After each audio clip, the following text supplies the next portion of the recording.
Good morning and welcome back to my daily blog. সকালে ঘুম থেকে উঠে প্রথম কাজ আমার এটাই, ঠাকুর নমস্কার করে তারপরে আমার দিনটা শুরু হয়। তো চলো আজকে সারাদিন আমি কী করছি সেগুলো তোমাদের সাথে শেয়ার করি। তো চলো এখন ব্রাশটা করে ফেলি।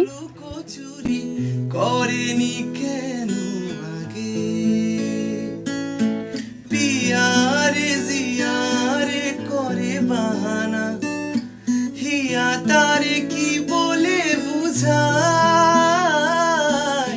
যে দেশে সেনা জানা মানুষ কোনো নাই, ইচ্ছে করে তোরে নিয়ে যায়, হায় ইচ্ছে করে তোরে নিয়ে যায়।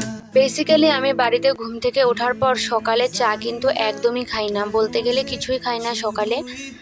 হঠাৎ বিস্কুট টিস্কুট এইসব খাই। তারপর দেখো আমি ব্রাশ করে নেওয়ার পর স্নানও করে ফেলেছি, কারণ আজকে ছিল শনিবার। সেই জন্য সকাল সকাল মায়ের পুজো দিতে হবে। শনিবার করে আমরা দুধ কলা দিই, সেই জন্য তো আমি অনেকটাই লেট করে উঠি। আমি যে টাইমে ঘুম থেকে উঠি তখন দেখি আমার মার পুজো টুজো কমপ্লিট।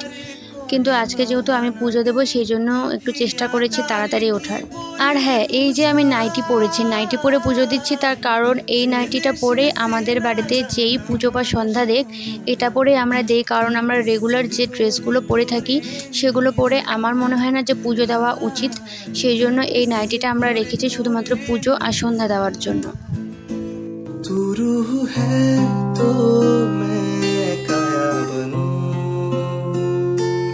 था उम्र में तेरा साया बनूं,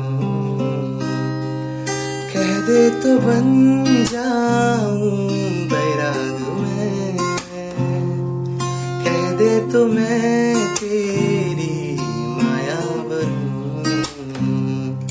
तू साज है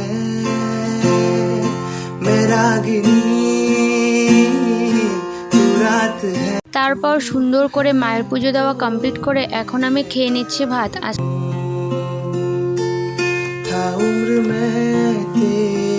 তারপর খেয়ে নিয়েছিলাম সন্ধ্যেবেলার চা। তো চলো আজকের ব্লগটা এখানে শেষ করছি, টাটা।